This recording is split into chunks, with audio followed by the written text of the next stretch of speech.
Irán vuelve a estar en llamas, pero esta vez no se trata solo de una protesta más ni de un estallido pasajero. Lo que vemos en las calles habla de un régimen que ya no logra convencer, ni contener, ni gobernar como antes. ¿Cómo es que Irán ha llegado hasta este punto? ¿Hasta dónde puede llegar la represión antes de volverse contraproducente? ¿Y qué papel, si alguno, puede jugar Estados Unidos y la región en este momento crítico? En este episodio analizamos por qué Irán atraviesa una de sus mayores crisis desde 1979 y sobre todo qué futuros posibles se abren si el poder de los ayatolás empieza a resquebrajarse.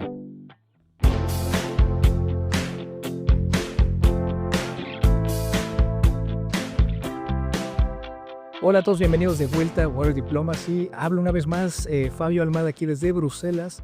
Interesante mañana, de hecho, porque saliendo a correr por el Parque San Cantares me encontré con una de las manifestaciones sobre Irán, ¿no? Y digo, vaya cosa me despertó y me traigo muchas cosas en la cabeza que preguntar. Este es un tema que llevamos tocando en otros episodios, especialmente los últimos que hemos sacado de las tendencias geopolíticas, de la política exterior estadounidense cada vez más asertiva, y teníamos que tocar Irán, la verdad. Pero como siempre que tocamos este país, cuando analizamos este tema, esta región, tenemos que invitar a Juan Carlos Pazor, que no es nada más el profesor de Relaciones Internacionales de la Complutense y presidente de la Sociedad Española de Iranología. Yo, Juan Carlos, ya te considero un amigo y la verdad es que siempre que salen estos temas de Irán, eres el primero al que le escribo y le pregunto. Así que bienvenido, ¿cómo estás? Pues muchas gracias, encantado de estar aquí otra vez. Os considero también amigos y por eso vengo aquí a darlo todo. No, pues encantado. Traemos una estructura interesante. La verdad es que es un tema que lleva estando en boca de todos los internacionalistas semanas, ¿no? Las protestas del Irán no son nuevas. Llevamos ya mes y medio de una protesta fuerte. Así que bueno, para tratar de condensar la información y dividirla bien, en el primer bloque tocamos un poco más dar contexto, ¿no? Irán en las calles, la protesta, la represión y probablemente, no sé, una ruptura. En un bloque 2 entramos un poco más en el tema de la pregunta, ¿puede el régimen caer desde afuera? El rol de actores como Estados Unidos y bueno, los límites de la presión. Y en un tercer bloque a lo mejor dimensionar más la esfera regional y también tratar de responder a la pregunta si es que puede haber un futuro más allá de los ayatolás, ¿no? Los futuros posibles de Irán, que hay un artículo bien interesante que vamos a discutir y Juan Carlos, pues te preguntaré a ver tú cómo ves ahí lo que nos comentes, analiza. Pero bueno, entremos al primer bloque de golpe. No sé si tienes algo más que añadir, Juan Carlos, así de introducción, así a lo mejor de manera general, cómo has vivido estos últimos meses, que pues Irán está cada vez más en los titulares, tú que trabajas mucho el tema. Bueno, sí, la verdad que, quiero decir, el 2026 ha empezado bastante fuerte y no había mucha gente que esperase que fuera con Irán, pero bueno, creo que es un país sumamente interesante y creo que abordar un podcast como este pues lo va a aclarar todo mucho más o eso espero al menos. No, yo creo que sí. Digo, hoy tocaremos a lo mejor un tema más preciso, ¿no? Unas cuestiones más específicas. Si hay algún oyente que quiere ver distintos ángulos de las conversaciones que ya hemos tenido sobre Irán, sobre la región, dejaremos 3, 4 enlaces sobre otros episodios que hemos hecho contigo, Juan Carlos, y pues ahí ya se pueden explorar más esos temas.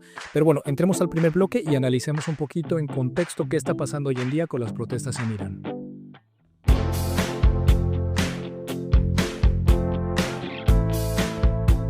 Juan Carlos, entrando así, pregunta general y elabora todo lo que gustes. ¿Cómo ves la situación? ¿Por qué se llegó a este punto? ¿Qué tipo de represión estamos viendo? ¿Qué pasa en Irán? Pues mira, aquí entra una cuestión muy importante que también lleva mucho tiempo, ¿no? Estudiándose, que es la propia robustez de lo que es la República Islámica en sí misma, ¿no? Y sobre todo después de casi 50 años de existencia, es, digamos que para un proceso revolucionario, como dicen ser, ¿no? Los ayatolás y la teocracia, pues es un periodo muy largo. Y bueno, y ya no abordarlo solo desde la solidez del propio sistema, sino precisamente cómo ha ido pervirtiéndose un poco dentro de sus propias contradicciones como sistema político, ¿no? Que esto también es importante ponerlo sobre la mesa. Y bueno, la realidad es que Irán lleva en proceso revolucionario, yo diría que varias décadas, y hay gente que esto no lo toma tanto en cuenta.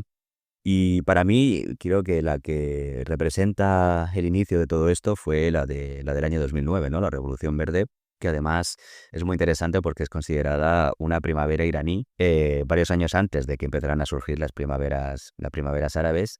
Y es muy interesante analizar porque tenía un profundo contexto contestatario, democrático y de unos valores que incluso, por ejemplo, se podrían ver en sociedades europeas unos años después, ¿no? Como representatividad política, como espacios culturales para la juventud. Y, y digamos que esta revolución fue también muy, muy relevante, que es porque tenía a la cabeza digamos, un liderazgo muy claro que fue Hossein Mousavi, que estaba muy cerca, ¿no? de la izquierda islámica, eh, que existe en Irán y que, bueno, queda englobada en lo que es el reformismo. Y de hecho este liderazgo pues tiene una legitimidad moral, una legitimidad política e incluso también religiosa, ¿no? Y digamos que esto, igual lo hablamos un poco más adelante, que es uno de los problemas que veo en las siguientes revoluciones que ha habido en Irán, ¿no? Porque, por ejemplo, la del año 2019 sí que tuvo un carácter mucho más económico, derivado pues de la crisis que tuvo el gobierno de Hassan Rouhani en ese momento, del fracaso de las políticas reformistas cuando fracasó el acuerdo nuclear. Y bueno, y las de 2022 pues quizás fueron las que más cerca estuvieron de hacer caer al gobierno islámico, porque en este caso también había una representatividad y había, digamos, una cara visible que era Masa Amini como icono rebelde, como icono al que aferrarse este proceso revolucionario, ¿no? Y en estas protestas lo que yo veo distinto y que me lleva a tener un poco preocupaciones sobre en qué va a derivar todo este asunto es que no hay liderazgos claros como se ha habido en otras manifestaciones y en otros procesos, ¿no? Revolucionarios.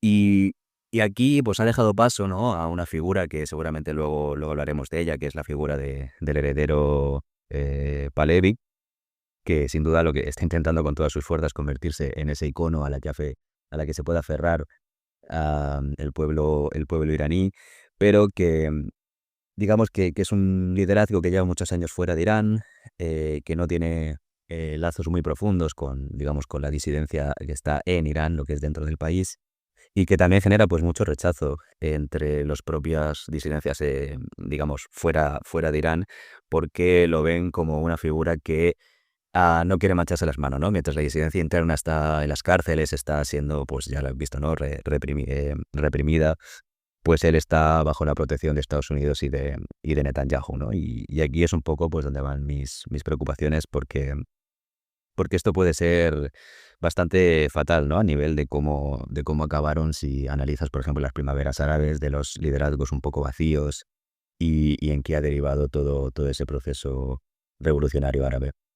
Claro. Claro, hace no mucho hablábamos en el podcast sobre las protestas de la generación Z, ¿no? Y de hecho la primavera árabe fue un ejemplo que vimos en el sentido de cómo terminaron, ¿no? Con inclusive más represión contra los ciudadanos y la población que la que había previa a las protestas, ¿no? Y digo, hablaremos un poquito más adelante de futuros posibles a Irán, pero obviamente esto es una de las posibilidades, ¿no? Que el régimen termine reprimiendo todavía más a la gente, ¿no? Y yo quería resaltar un poco cómo en este caso yo veo al régimen iraní reprimiendo no desde una posición de fortaleza, sino porque yo creo que el margen político se comienza a agotar, ¿no? Los iraníes ya demuestran que están cansados del régimen y no solamente por una razón, sino ya creo que están cansados del autoritarismo político, de la imposición religiosa, de una economía en caída libre y pues de un país que parece que simplemente es incapaz de gobernar, ¿no? De ser gobernado, de un gobierno que no es capaz de gobernar el país. Entonces, claramente la crisis económica comienza siendo el detonante de estas protestas como tal, por varias razones económicas, pero poco a poco este malestar se empezó a transformar en algo más profundo, ¿no? Una protesta en contra de la forma en la que se dirige el país. Y ahí es donde yo creo que aparece esta idea clave, ¿no? Que para muchos iraníes ya el problema no es nada más solamente, ¿no?, quién gobierna, sino también en nombre de qué se gobierna, ¿no? Porque el régimen sigue invocando esta idea de la revolución islámica, ¿no? Pero la población a lo mejor ya ve más bien sus problemas en el día a día, algo más fuerte que otras cosas, ¿no? Y se habla ya el tema de por qué mi dinero se va a las milicias en el exterior, a un programa nuclear, ¿no? Eso no mejora mi vida cotidiana, ¿no? Y fíjate, Juan Carlos, a lo mejor ya te dejo tú que me digas cómo lo ves, pero algo que veo muy repetido en las protestas es este lema, ¿no? Olvídate del Líbano y Gaza y piensa en nosotros, ¿no? Que es como esta ruptura directa con la política exterior del régimen. y la narrativa ideológica que traen los ayatolás, ¿no? ¿Tú cómo lo ves? ¿Ves una desconexión muy fuerte entre para dónde llevan las cosas el liderazgo teocrático en Irán y lo que la gente busca en su día a día? ¿O cómo ves ese tema? Mm. Sí, bueno, es un poco lo que he dicho al principio, ¿no? De cómo, digamos, que la propia República Islámica expresa de las contradicciones que ha ido generando, ¿no? A lo largo de los años. Yo aquí lo que veo son dos cosas que has mencionado tú, ¿no? Por un lado, la cuestión económica. Irán lleva pues, muchos años, yo creo que casi 2 décadas incluso, bajo una presión de sanciones muy grande. Que eso evidentemente pues hace mucho daño a nivel económico, sobre todo en cuestiones de empleo, en cuestiones de servicios públicos, al final repercute en el día a día de los ciudadanos. Y es verdad que cuando hay un ambiente más o menos favorable, ¿no? Como pasó, por ejemplo, durante el gobierno de Ahmadinejad entre 2005 y 2013, que hubo un periodo de bonanza del petróleo y tal, pues realmente puedes un poco apaciguar, digamos, las protestas o las quejas a través de programas como de inversión, ¿no? De construcción, como hizo el propio Ahmadinejad, de muchas viviendas y de programas de este tipo. Pero cuando el petróleo dejó de tener tanta relevancia a nivel económico, pues las protestas volvieron. Y es que al final lo más importante, como tú has dicho, es el día a día de los ciudadanos y sobre todo también la cuestión de que Irán tiene una población joven muy grande, de hecho porcentualmente es muy poderosa dentro de Irán y al final la juventud y la generación Z sobre todo son muy contestatarios, llevan viviendo muchos años un sistema que ya tampoco entienden porque digamos que ellos no vivieron el proceso revolucionario, tampoco vivieron digamos las grandes heroicidades que quieren poner sobre la mesa el propio gobierno teocrático de Irán en la guerra contra Irak y que son los principales canalizadores que tiene el sistema republicano islámico sobre todo para la gente de mediana edad y tercera edad. Y es por eso que la mayoría de estas protestas están siendo canalizadas por la generación Z, una generación Z que se siente completamente despegada de un sistema que para ellos no le ha traído realmente nada positivo, es decir, no ven su día a día mejor, no ven que su familia pueda comprar más productos, no ven que ellos y ellas puedan tener más oportunidades y al final ese es el problema, ¿no? Que la propia contradicción de cómo ha derivado esta República Islámica pues ha hecho que los jóvenes, que son la generación del futuro, no entiendan por qué tiene que seguir este sistema y sobre todo la reticencia continua a darle libertades y a darle digamos, los derechos plenos que tiene ser ciudadano, ¿no? Que es al final elecciones libres y acceso a cultura y a ocio completamente libre, ¿no? Y ese es un poco lo principal de estas protestas.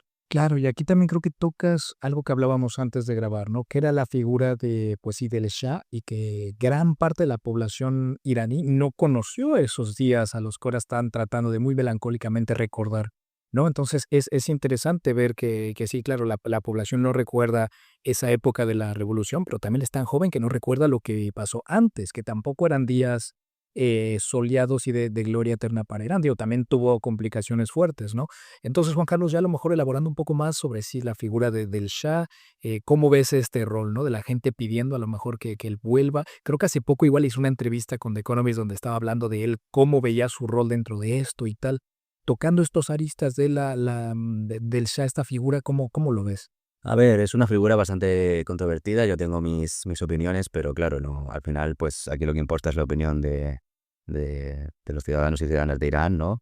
Personalmente creo, por lo que he podido estudiar, que es una figura que en lo que es en la disidencia y en el exilio iraní tiene mucha fuerza, pero que a la interna genera, como digo, mucho rechazo porque no ha estado presente en ninguna de las otras procesos, ¿no? Ni en las otras represiones. Y en algunos casos se le puede ver un poco como oportunista, ¿no? Porque ahora, en 2025, sí te ofreces como figura, pero en el 2022, con la protesta de Mahsa Amini, no estabas tan pendiente. Entonces genera mucha problemática. Y luego también hay que plantearse, ¿no? Si sustituir un sistema teocrático islámico eh, por una monarquía que, digamos, se sostiene o se legitima porque, bueno, por Persia, ¿no? Todos los milenios de existencia de la monarquía persa, va a significar algún cambio real o es simplemente un cambio de cromos, ¿no?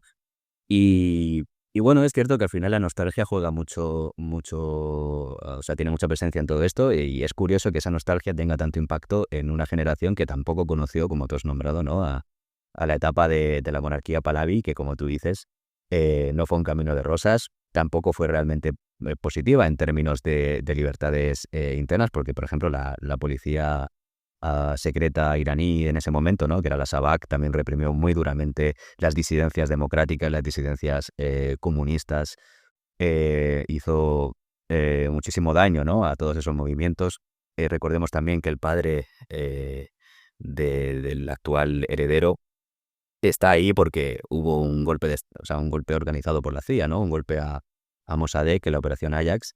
Y entonces estas son diversas cosas que es como que la nostalgia ha ganado a toda esa realidad que hubo durante aquella etapa monárquica. Pero es muy interesante, ¿no? Como de repente ha vuelto la figura que creo que personalmente es mucho más propaganda desde fuera que, que desde dentro, aunque no niego que evidentemente dentro también hay posiblemente pues mucha nostalgia y muchas intenciones de que vuelva esta figura. De hecho, eso me hace también interesante, Juan Carlos, ahora que lo mencionas. Vi hace no mucho una foto de María Corina Machado con Elsa, ¿no? Creo que se reunieron en el contexto del foro de Davos, creo hace unos días o tal. Y se me hizo interesante, ¿no? Cómo resaltar ambas luchas, pues sí, de un pueblo que a lo mejor está cansado del régimen y el gobierno que tiene su país y de esta figura externa que ni siquiera está en el país, ¿no? Que puede ser esa opción, pero una cosa es la figura, una cosa es que se le pida, que se le busque, y otra cosa es el poder real y crudo que tienen dentro del país, que no suele ser el mismo caso, ¿no? Y ahí ya uno se da cuenta de la complejidad, de que no es tan sencillo pedir que una figura de fuera llegue y se instale, ¿no? Especialmente en países que pues, son autocráticos y tienen estructuras tan rígidas, ¿no? Absolutamente. Y bueno, el caso o sea, son comparables en cuanto a la situación de esos propios países, pero creo que la figura de María Corina Machado estuvo mucho más presente, ¿no? En esa disidencia interna, aunque luego tuvo que exiliarse, que el propio Shah, que es que no ha pisado Irán desde que salió su familia del poder, ¿no? Y esto fue en el año 79. Entonces, por eso digo que, eh, digamos que hoy en día, por esa ausencia de liderazgos internos, ha ganado relevancia la figura del Shah, pero hay mucha gente que está poniendo, sobre todo desde fuera, muchas esperanzas en una posibilidad real de que el Shah pueda volver y todo sea un camino de rosas, cuando la propia construcción digamos, la República Islámica iraní tiene tantas capas a nivel interno que a mí me resultaría difícil que pasara como en Venezuela, que todo el mundo ha aceptado, ¿no? Que bueno, pues Maduro se ha ido y iniciamos un proceso incluso desde el propio régimen, ¿no? Entonces, aquí es muy importante hablar por ejemplo, la Guardia Revolucionaria y de cómo el impacto que tiene en el día a día de la sociedad la Guardia Revolucionaria va a ver la llegada del Shah como algo aceptable. Si de la noche a la mañana esta Guardia Revolucionaria va a pasar de ser un brazo muy fuerte, digamos, de la política interna del país a la nada, cómo se va a gestionar todo eso, cuando, por ejemplo, una gran parte de las empresas del país está en manos, ¿no? de miembros de la Guardia Revolucionaria, de miembros del clero, de los Agazade, que estos son, digamos, los hijos de funcionarios de la República Islámica. Y no es tan fácil, ¿no? Como la gente plantea, decir, bueno, pues hay una revolución, ponemos al Shah y de la noche a la mañana el país va a cambiar. Y recordemos que Irán es un país de 80 millones de personas, eh, que estas revoluciones y estas rebeliones han tenido mucho impacto en zonas muy urbanas, pero no sabemos, ¿no? A lo mejor en el campo o en las zonas más alejadas de los núcleos urbanos como Teherán, Esfahán, cómo se va a ver este cambio político. Claro, y es que en verdad hay un apagón informativo en Irán, digo, en adición a que es un estado autoritario donde no se sabe abiertamente qué tanto se puede oponer ante el gobierno, ¿no? Pero bueno, aparte de eso, las fuerzas de seguridad han pasado de simplemente reaccionar allá el uso abierto de la fuerza letal, ¿no? Con reportes de ametralladoras montadas en vehículos y ya pues se habla de una matanza ya abierta. No se sabe bien el número de cuánta gente ha muerto, se habla dentro de los miles probablemente entre 6.000 y 15.000 personas. No creo que tengamos los números en el corto tiempo, pero de que hay una matanza ahí, pues la hay, ¿no? Y la pregunta que yo quisiera a lo mejor hacer, Juan Carlos, para ya el siguiente bloque es hasta dónde puede llegar, hasta qué límites la sociedad está dispuesta a tomar, ¿no? En las protestas anteriores que me has mencionado, ¿no? La de 2019 y 2022, pues no llegaron tampoco a tanto, ¿no? Al final el gobierno logra reprimir. Y ahora la pregunta es, no sé si la podremos responder, pero ¿hasta dónde se llegará ahora, ¿no? Entonces yo creo que podemos explicar un poquito más esto en este siguiente bloque y tratar también el rol de actores externos, ¿no? Como en el caso de Estados Unidos, que Donald Trump pues ya saben que le encanta hablar de más, ¿no? Así que bueno, hablemos eso en este segundo bloque.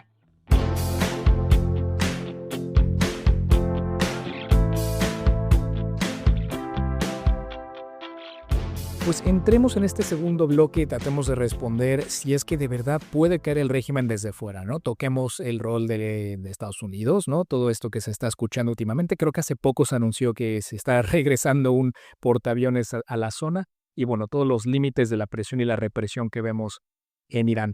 Y para este segundo y tercer bloque contamos ahora con Valeria Rodríguez, nuestra compañera del podcast y pues analista y más en concentración en la región, en estudios de género en Medio Oriente, que creo que también nos va a poder dar mucho a aportar para esta visión más regional de lo que representa Irán, ¿no? Y cómo Irán cae en esta región. Hola Fabio, hola Juan Carlos, un gusto acompañarles hoy y estar de nuevo por acá. Todo muy bien. Buenísimo, pues vayamos al grano a este segundo bloque. Y pues les hago yo un poquito esta pregunta, ¿no? Sabemos ya que Trump está hablando, ha tuiteado, ¿no? Que está listo para actuar. Creo que instó inclusive a la población a que se levantara, que siguieran presionando, que Estados Unidos y la ayuda estaba en camino. Se reporta, ¿no? Que había un ataque dispuesto, tal, que al final por presión de los aliados en el Golfo de Estados Unidos, este ataque no se llevó a cabo. A día de hoy no se sabe si es que Estados Unidos va a actuar. Que no se nos olvide que en el verano sí que hubo una intervención americana e israelí en contra de las centrales nucleares del país, pero la pregunta sigue abierta, ¿no? Y Juan Carlos, pues me gustaría, y Valeria, me gustaría ver cómo lo ven, ¿no? ¿Cuál margen creen que tiene Estados Unidos para influir en lo que ocurre en Irán y hasta dónde creen que podría llegar Donald Trump? Bueno, a ver, yo creo que negar que la mayor fuerza militar del mundo, como es Estados Unidos, pueda ser decisiva, o bueno, pueda no ser decisiva en este caso, es bastante naif, ¿no? Es cierto que ha habido noticias, ¿no? Que los aliados regionales de Estados Unidos, pues, instaron y pidieron que no se hiciera la intervención hace un mes. Pero lo que verdaderamente opino, ¿no? Es que no va a ser tan fácil como fue en el caso venezolano y si la idea es bombardear bases militares, para mí, o desde mi punto de vista, es como golpear prácticamente la única posibilidad de que el gobierno teocrático caiga, ¿no? Que es, por ejemplo, el Artesh, que es el ejército iraní, y que ya, por ejemplo, cuando cayó la monarquía, fue el ejército el que se mantuvo neutral y que de alguna manera facilitó el cambio de sistema político, ¿no?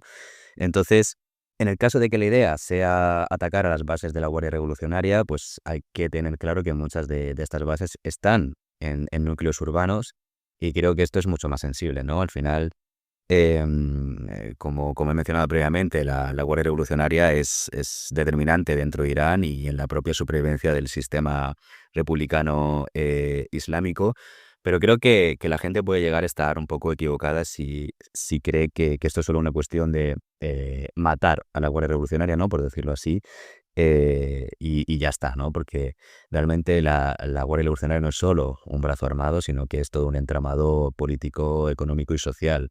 De hecho, las grandes empresas, las grandes industrias y muchos servicios públicos están en manos directamente de miembros de la Guardia Revolucionaria o incluso de líderes religiosos o de hijos de los líderes religiosos. Y creo que esta es la parte más intrincada, ¿no? Dentro de todo esto y de cuál va a ser la capacidad de Estados Unidos más allá de hacer un ataque sobre estas bases o de volver a bombardear ciudades iraníes, ¿no? Y yo creo que aquí hay una cosa importante que pone sobre la mesa, que es el embudo que esto puede provocar, ¿no? Y toda la cadena de lealtades que se genera en torno a la Guardia Revolucionaria. No creo que se vaya a solucionar cambiando simplemente el cromo de Jamenei por un Shah mediante un ataque estadounidense. sobre todo, ¿no? Conociendo lo amplia que es la sociedad iraní y la diversidad que hay dentro de la sociedad iraní, que no es ni monolítica, ni a favor, ni en contra del sistema republicano islámico, ¿no? Y esto creo que hay que tenerlo en cuenta. Coincido con Juan Carlos, creo que especialmente en este tema de la inviabilidad y de que no es tan sencillo en este caso intervenir sobre el régimen, creo que especialmente los Estados Unidos no tienen el mayor interés de intervenir acá y que las presiones más bien vienen desde el lado de Israel, que sí que tiene un interés específico en el cambio de régimen. Creo que Estados Unidos está más interesado en quizá la colaboración o algún otro tipo de medida en la que se pueda socavar el régimen sin que eso implique una intervención de largo plazo, porque claro está que no, que en este caso no sería algo similar a la guerra de los 12 días. Yo creo que la guerra de los 12 días fue sobre todo una guerra en la que Estados Unidos se vio implicado por un efecto de arrastre y también por la presión israelí, pero no era el mayor interés de los estadounidenses y también lo han venido reiterando en los nuevos documentos y la doctrina de seguridad nacional estadounidense. Creo también que Estados Unidos sabe que no existe la posibilidad de bombardear el régimen sin esperar un contraataque y que ese contraataque puede exponer las vulnerabilidades tanto de Israel como de los Estados Unidos en la región, tal y como lo hizo en la guerra anterior. Y creo que también Estados Unidos tiene muy claro que esta estrategia de decapitación no es viable en el caso iraní, tal como lo fue en el caso venezolano.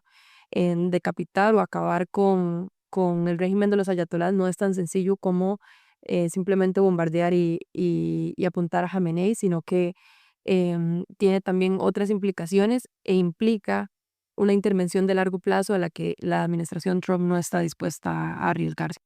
Claro, Valeria, tanto Juan Carlos como tú creo que hacen puntos muy, muy interesantes, ¿no? De la complejidad de una operación así, ¿no? Pareciera que cuando de Estados Unidos va y captura al presidente de otro país y tal, es tan fácil reproducir esta estrategia en cada país, pero claramente no es el caso, ¿no? Y yo creo que en el caso de Venezuela había un acuerdo por debajo de la alfombra que facilitó eso, ¿no? Y en Irán probablemente, como dices tú, recaiga en unas represalias fuertísimas. No se nos olvide el coste económico que el conflicto en el Medio Oriente podría llevar a cabo, ¿no? Entonces, claramente eso es un factor a considerar. El factor de que también hay perspectivas de evitar seguir metiéndose en conflicto en la Casa Blanca, en Estados Unidos, ¿no? También creo que juega mucho. Y creo que hay opciones igual no bélicas, ¿no? Para llevar a cabo, ¿no? A lo mejor se habla de permitir que haya más conectividad por medio de los satélites de Elon Musk, ¿no? Los Starlink, ¿no? Para pues apoyar un poco más a que estas protestas sigan por sí solas, subiéndole la presión al régimen sin la necesidad de atacarlo como tal, ¿no? Y igualmente creo que Valeria, el punto que hace sobre Israel, ¿no? Es interesante, ¿no? Que no se nos olvide que al final la región tiene también voz en lo que ocurre y pues la reticencia de los aliados regionales de Estados Unidos es otro factor clave que puede evitar que Estados Unidos actúe directamente, ¿no? Que a lo mejor se tome las cosas con un poquito más de cautela y deje que las cosas pues traten de avanzar por sí solas. Pero con Donald Trump no se sabe, es una persona que es impredecible y pues esto podría cambiar en un par de días, ¿no?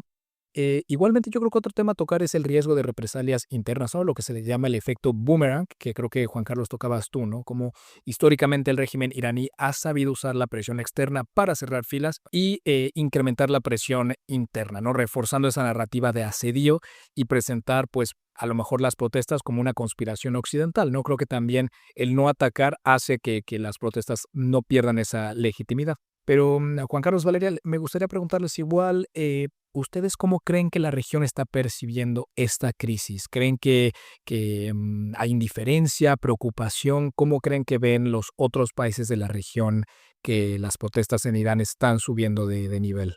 Bueno, yo creo que aquí es muy interesante porque la realidad es que lo que pasa en Irán repercute en general en toda la región, ¿no? Es que al final Irán es un país inmenso en cuanto a tamaño, población y capacidad y quien quiera creer que lo que pasa en Irán no va a repercutir en toda la región, pues yo creo que está personalmente equivocado. Aquí tenemos claros intereses, ¿no? Yo creo que Israel, como ha mencionado Valeria, es probablemente el más interesado en que se produzca un caos dentro de Irán porque se quita de en medio, por decirlo así, de simple a su principal enemigo en la región. Y luego hay otros países que están un poco más preocupados por lo que hay después, ¿no? Es decir, si al final no sabemos cómo va a derivar esto, pero digamos que nos pongamos en el caso de que se produce una pequeña guerra civil interna o no lo sé, ojalá que no.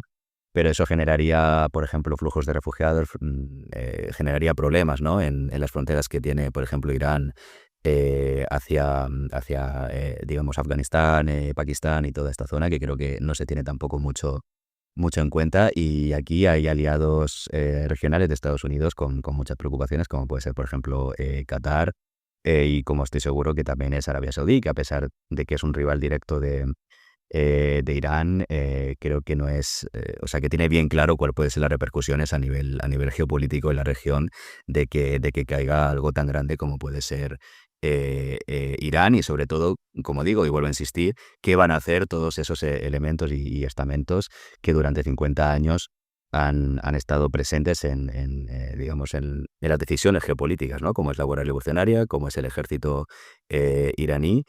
Y creo que esto es lo importante, ¿no? Que al final no hay solamente que centrarse en qué puede pasar en Irán, sino y tampoco es solamente en la parte del Levante, ¿no? De lo que es Oriente Medio, sino, por ejemplo, en las fronteras, como he dicho, ¿no? Con Pakistán, con Afganistán y con todos estos países que ya tienen cierta inestabilidad también.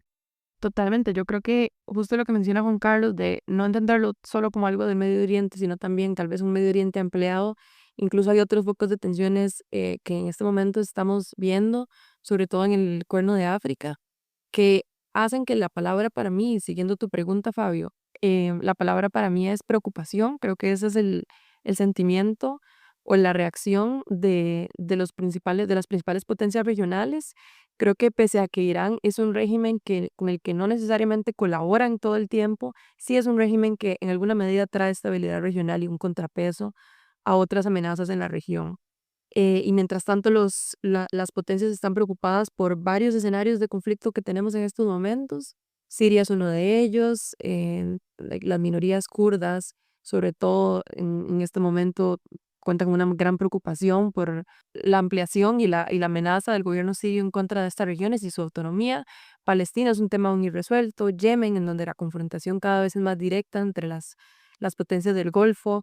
Y como lo venía diciendo, Sudán y Somalia también son otros escenarios de conflicto que tenemos que estar viendo, sobre los que las potencias regionales se encuentran interviniendo activamente, y que sí que no les sirve tener otro frente abierto más por el lado de Irán, porque no se sabe qué podría venir detrás de eso, no se sabe qué nuevas alianzas, qué nuevas redes podrían surgir, porque además recordemos que Irán es un estado que se mueve en red, no solo a lo interno, sino también a lo externo, sobre todo con sus alianzas en el eje de la resistencia. Entonces es un escenario de mucha incertidumbre y la verdad muy poco práctico y efectivo para las potencias regionales.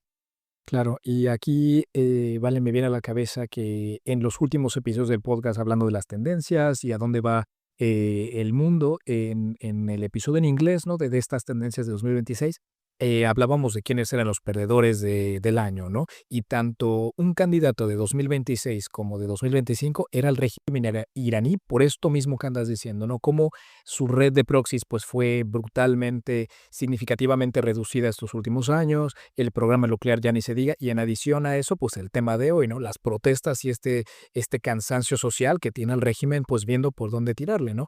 Pero es verdad que hay focos de tensión y de conflicto en varias partes de la zona, y a lo mejor no es el interés de otros estados que Irán también reviente, ¿no? O reviente de una manera tan bélica y conflictiva. A lo mejor, Juan Carlos, para terminar este segundo bloque y tocar luego el bloque 3 y hablar pues, de los posibles futuros, desde la perspectiva iraní, ¿tú cómo crees que se perciben estas amenazas de intervención? ¿Tú crees que esto refuerza al régimen o lo debilita? A ver, generalmente, ¿no? Y esto lo hemos visto en otras protestas, cualquier amenaza externa es muy bien canalizada por el gobierno, por la teocracia, como sobre todo, y esto lo mencionábamos antes, ¿no? Esta brecha generacional que hay entre los jóvenes y, digamos, aquellos que sí vivieron, por ejemplo, la guerra Irán-Irak y todos estos procesos que tuvo el país, que estas amenazas externas y ese orgullo nacional que tienen muchos iraníes, y que eso es innegable, pues digamos que les pueden hacer cerrar filas a estas generaciones más apegadas a todos estos años, ¿no? Y en parte, si al final Donald Trump, en su hacer caótico que tiene, pues pulsa el botón rojo y bombardea Irán, que esto lo hemos mencionado aquí, ¿no? Al final para mí creo que va a hacer más mal que bien a la causa revolucionaria que están llevando a cabo, ¿no? Los ciudadanos y ciudadanas de Irán. Y yo siempre he mantenido o sea, que el régimen iraní, el sistema republicano islámico, caerá por su propio peso y sobre todo por la negativa de sus líderes a aceptar la realidad, ¿no? Que es la sociedad avanza, tu proceso revolucionario también avanza, pierde fuelle y te tienes que renovar, ¿no? Y yo creo que uno de los grandes problemas que tuvo el líder supremo, Jamenei, fue quitarse de en medio a esa parte reformista del espectro político iraní, como fueron Rouhani, como fue Khatami y toda esta bueno, serie de clérigos y de políticos iraníes que de alguna manera entroncaban con ciertos intereses jóvenes, ¿no? Como una mayor apertura, una eliminación del velo, una reducción de la moral y de la policía de la moral, y que, bueno, el líder supremo decidió eliminarlos o matarlos políticamente para seguir dándole una patada adelante a un sistema que renovarse o morir, ¿no? Y es lo que estamos viendo. Pues Juan Carlos, gran respuesta, gran manera de concluir este segundo bloque, donde hablamos de esta dimensión pues del conflicto, de hasta dónde podía llegar Donald Trump, que honestamente no lo sabemos, de verdad que perfectamente en las siguientes 48 horas podría haber otro ataque. Honestamente con Trump no se sabe, ¿no? Entonces lo que tratamos de hacer en este episodio es un poco más hablar en general de las tensiones y de la dirección del país, porque hablar de qué va a pasar mañana es que ya no se puede. En fin, chicos, yo propongo pasar al bloque 3 y hablemos de otra gran pregunta que nos gustaría responder hoy, ¿no? ¿Hay algún futuro posible más allá de la autocracia teocrática que vemos en Irán? ¿Habrá un futuro más allá de los ayatolás? Creo que es una pregunta bien interesante, así que vayamos al tercer bloque y veamos qué piensan.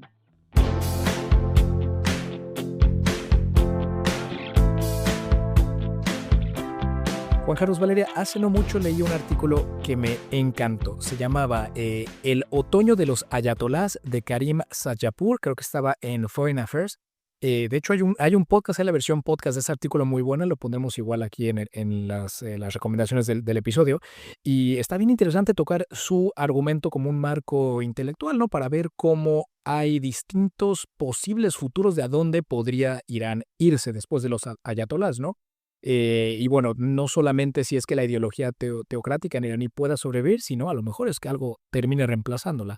Es claro que el fin de la teocracia no garantiza la libertad y lo más probable a lo mejor es que haya otro tipo de autoritarismo, ¿no? Esto es lo que Sajapur trata de argumentar en este artículo.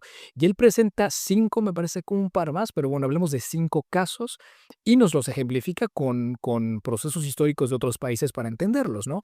El primer caso es un Irán que surge un proceso similar al que pasó en Rusia tras la caída de la Unión Soviética, ¿no? Con un nacionalismo autoritario liderado por un hombre fuerte, estilo pues Putin en Rusia, ¿no? En el caso de Irán, a lo mejor alguna figura relacionada con las fuerzas de la Guardia Revolucionaria. El segundo caso que nos plantea es un Irán como China tras la muerte de Mao Zedong, ¿no? Con un país entrando en un autoritarismo un poco más pragmático y siendo muy pragmáticos, pero más que nada en el tema de la economía, más que en el de la política, ¿no? Se mantiene un control político muy fuerte.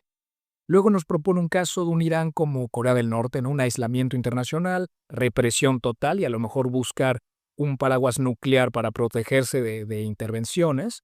Nos presenta un cuarto caso con un Irán al estilo de Pakistán, con un dominio militar, ¿no? Donde el Estado y las fuerzas civiles pasan un rol secundario y el ejército es el que de verdad tiene el control. Y luego nos plantea un caso final, que es como un Irán parecido a Turquía, ¿no? Con un autoritarismo populista, con una legitimidad electoral, claramente con elecciones mañadas, ¿no? Entonces, en verdad se me hace un artículo bien interesante, yo creo que lo podemos compartir en nuestro grupo que tenemos en WhatsApp con oyentes del podcast, ahí también tendrán el link para que se unan, pero son varios escenarios y se me hicieron muy interesantes a tratar. Entonces, ¿ustedes creen que alguno de estos puede ocurrir en Irán? ¿Cuál de ellos creen que, pues en el caso de que un ayatolá caiga por X o Y razón, ¿qué creen que podría caer en Irán? Juan Carlos, ¿tú cómo lo ves? Sí, bueno, primero decir que Karim Sajapur es un grande y yo lo uso muchísimo como fuente y creo que este artículo es fantástico. La verdad que no lo he leído, pero me voy a poner a ello en cuanto terminemos aquí, la verdad.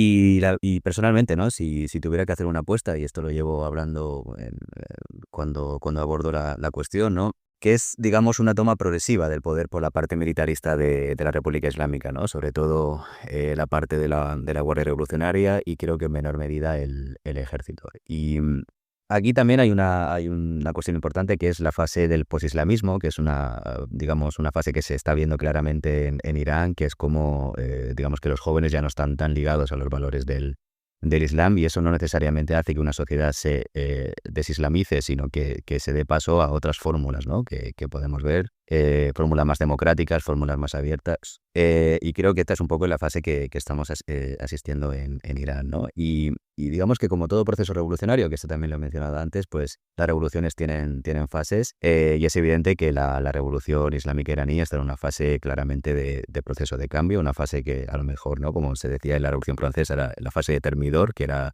acabar con ese régimen cerrado y ultra revolucionario que causó tantos problemas, ¿no? Y dar paso a una fase donde se liberaliza sobre todo la economía, donde se liberaliza un poco la sociedad a cambio de una toma del poder por parte de estamentos que en sí ya no son revolucionarios, sino que son directamente conservadores, pero desde el punto de vista de que son conservadores, de que quieren conservar lo que ya tienen, ¿no? Que son puestos de poder, son beneficios económicos y que evidentemente no quieren ver caer un sistema que les ha beneficiado abiertamente, ¿no? Bueno, un poco estos estamentos que ya los he ido mencionando cuando hemos hablado antes, que son el ejército, por ejemplo, muchos jueces, grandes empresarios, miembros de la Guardia Revolucionaria y digamos, un concepto importante que también lo he dejado caer antes, pero igual no lo he explicado, que son los agazadeh.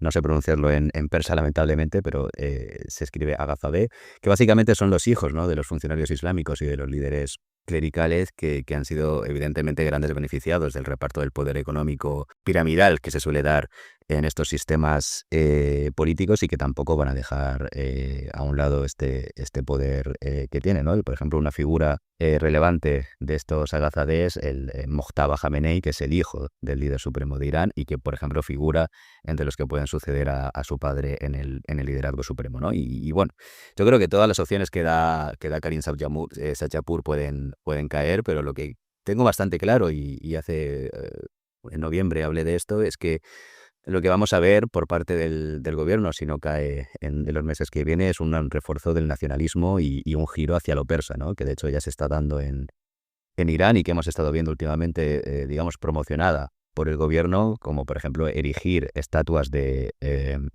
digamos, de figuras mitológicas persas y de reyes persas como Sapor, que se hizo hace poco en ciudades iraníes. Y de hecho una cosa muy relevante y que no mucha gente está hablando es que en una celebración reciente chiita, donde estaba el líder supremo, pues digamos que se cantó un himno patriótico pre-revolucionario iraní, que es Ey Irán, y esto es muy relevante, ¿no? Porque si en presencia del líder supremo cantas digamos, un himno patriótico de antes de la revolución, yo creo que, digamos que se puede entrever que este proceso de nacionalismo persa es un poco el camino que querían llevar los estamentos, ¿no? Tanto clericales como militaristas.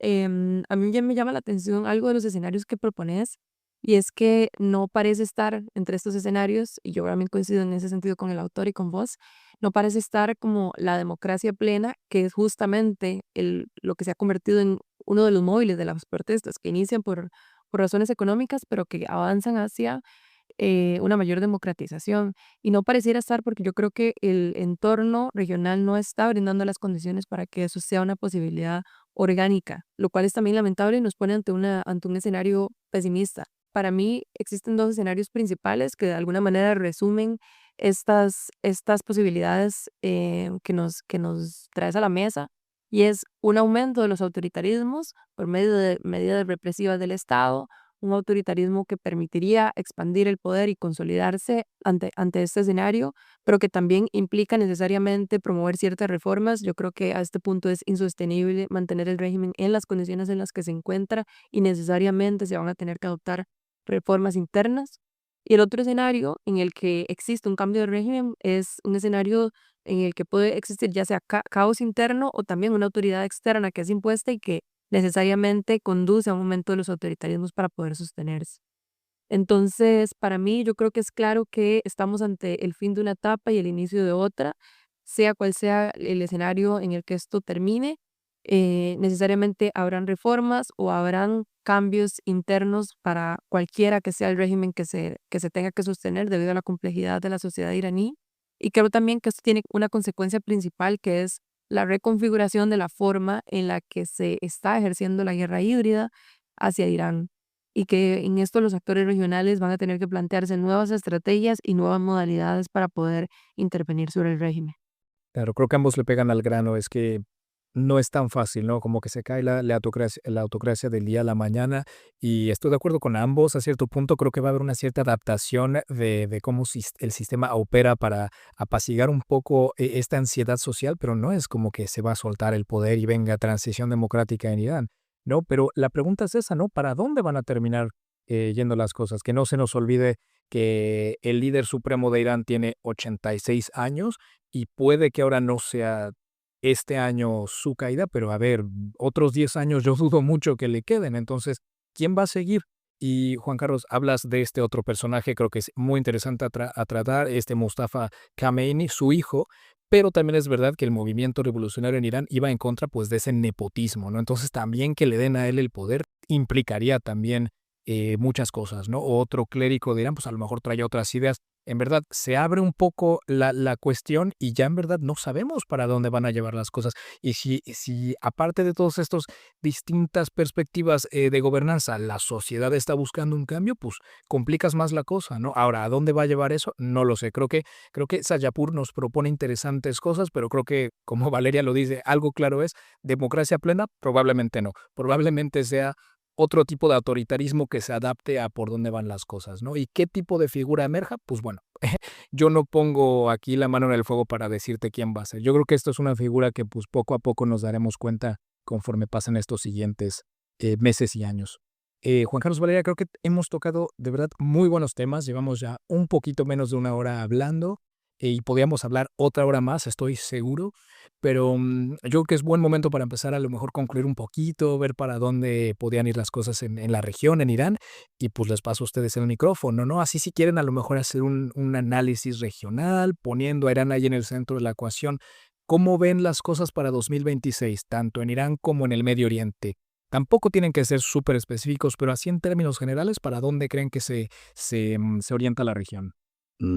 A ver, yo creo que 2026 va a ser un año decisivo en Oriente Medio y un poco la continuidad de lo que vimos en el año 2025. Irán era un elemento clave, ¿no? Para todo lo que estaba pasando en Oriente Medio y como habéis mencionado también, el hecho de que haya perdido el contacto directo y gran parte de las relaciones que tenía con sus proxies, tanto en Siria como en Líbano, como en la propia Palestina, pues le ha hecho un daño enorme porque gran parte de la política exterior del país pasaba precisamente por haber desarrollado ese entramado, ¿no? Y yo creo que lo que vamos a asistir en el año 2026 es en el surgimiento de nuevos actores regionales, ¿no? Y mi apuesta en este caso ha sido por una Turquía con más capacidades geopolíticas. Creo que después de Irán es el país que puede ejercer un poco ese rol no solo contestatario, como lo era Irán, como en este caso, ¿no? de Turquía sobre Siria o sobre Israel o sobre la situación de Oriente Medio, sino también por capacidades militares, ¿no? Y como digo, yo creo que vamos a ver, digamos, un proceso de cambio de roles, donde van a surgir nuevos actores regionales y un Irán pues que va a ir al interior, ¿no? Va a estar cada vez más replegado, intentando solucionar sus problemas internos y, muy importante lo que dices, ¿no? La sucesión del líder supremo, que tiene 86 años, y cualquier decisión que tome, no sé si va a beneficiar o no a lo que creó Khomeini en su momento, ¿no? En el año 79, porque cada vez la República Islámica era menos islámica en cuanto a sus formas, ¿no? De hecho, nombrar a tu hijo como heredero ya de por sí pues dice mucho de cómo está la propia República Islámica, ¿no? Y es un poco eso. Vamos a ver un Irán a la interna con procesos graves de cambio y de revoluciones y nuevos actores resurgiendo. Yo también lo resumiría en varios puntos. Creo que lo primero es decir y reafirmar que Medio Oriente sigue siendo uno de los escenarios centrales de las relaciones internacionales y que, por supuesto, en el 2026 eso no va a ser la excepción. En segundo lugar, que también debido al cambio en la política exterior estadounidense hacia la región en donde hay una menor disposición de este gobierno republicano de intervenir directamente y también una mayor disposición de aliarse de otras formas, cooperar con otros actores con los que usualmente no lo hubiera hecho. Creo que estamos avanzando hacia nuevas formas de gobernanza en la región y una clara muestra de ello es esta nueva Junta de Paz para gobernar Palestina y también esta nueva alternativa al Consejo de Seguridad que el gobierno de Donald Trump está trayendo, en donde actores de la región son también invitados a participar. Entonces creo que estamos moviéndonos hacia una nueva forma de gobernanza en la región que no necesariamente implica la intervención militar directa. Por supuesto, sí habrá actividad militar, pero de otra manera gestionada y también nuevas formas de cooperación y gobernanza que van a ser centrales para definir el futuro regional. Y el otro tema que creo que es importante, que vamos a tener que seguir dándole seguimiento, es al tema de las tensiones étnicas en varios puntos de la región. En Siria, por ejemplo, en Turquía siguen siendo una materia de referencia. Y también los nuevos nacionalismos que aparecen en ciertas regiones que están siendo capitalizados por gobiernos como el de Emiratos Árabes Unidos, por ejemplo, en el caso de Yemen, y con los apoyos a grupos secesionistas en varios de los países de la región. Entonces, las tensiones étnicas van a seguir siendo definitivamente un tema de referencia. Y tal vez para concluir, quisiera también mencionar que este término Medio Oriente se nos viene quedando corto desde hace tiempo, no solo obviamente por su contenido colonial, sino porque el Medio Oriente ya no, y los actores del Medio Oriente no solo están dispuestos a intervenir en esta región o subregión, sino que se encuentran activamente interviniendo en otras guerras proxy fuera de esta región. Así que cuando lo analizamos ya tenemos que dejar de ver los actores exclusivamente regionales y también empezar a prestar atención a lo que sucede en otras regiones y con otros actores implicados. Total, total. Creo que ambos me dan aquí perfecta plataforma para futuros episodios que podemos hacer aquí en el podcast. Turquía, Juan Carlos, claro que es un actor que cada vez tiene más relevancia y mano de, y marco de maniobra en la zona. Es impresionante. Valeria, el tema de los Emiratos Árabes, creo que también es otro actor que cada vez se mueve más, ¿no? Apoyando, ¿no? A las fuerzas de apoyo rápido en Sudán, claramente es un tema a seguir, ¿no? Y la guerra civil en Yemen también creo que están metidos ahí todos. En fin, hay muchísimo de qué hablar. Creo que el Medio Oriente nos está dando a mucha gente tiempo sin dormir y creo que se da el caso en el año, eso sin duda. Yo creo que temas tenemos para tratar. Y este otro que hablas, Valeria, de la Junta de Paz de Trump y tal, esa iniciativa también un temazo a tratar, ¿no? Darle seguimiento a lo que ocurre en el Levante. Yo, a lo mejor para concluir, creo que lo han dicho todo, simplemente recomendaría 3 episodios muy, muy clave, muy relevantes con lo que hablamos hoy. Juan Carlos, ¿te acuerdas de ese episodio que grabamos? Creo que fue en 2024, a principios de Irán y su eje de la resistencia. Episodio clave para entender cómo Irán tiene estas conexiones con milicias en la región, las milicias que les llevo contando que este año han tenido reveses muy significantes. Hay un episodio más reciente que grabamos con Valeria y Laura Colomé aquí del podcast. Se llama El espejismo de un Medio Oriente. Lo recomiendo también mucho porque ahí tocamos, la pregunta que analizamos es si en verdad estamos viendo unas nuevas dinámicas en la región o pues a lo mejor rimas de un Medio Oriente que ya conocíamos, ¿no? Con lo mismo, con más conflicto, con más tensiones, ¿no? Y simplemente con otra máscara, pero más de lo mismo. Y Juan Carlos, hay otro episodio clave, es el eje revisionista y ahí hablamos de la conexión entre Irán, Corea del Norte, China y Rusia, que creo que también es una tendencia bien interesante a tratar, ¿no? Ya tratar de ver este panorama más global y cómo unos actores juegan con otros actores para tratar de inclinar la balanza a su lado. No tengo nada más que añadir, Juan Carlos, Valeria, simplemente agradecerles. Ha sido una gran conversación. Espero que a nuestros oyentes les guste mucho. Yo aprendí demasiado y bueno, nos veremos en la siguiente. Un abrazo a todos. Pues un placer estar aquí, como siempre, y seguro que nos veremos pronto por aquí. Hasta luego, nos vemos en próximos episodios.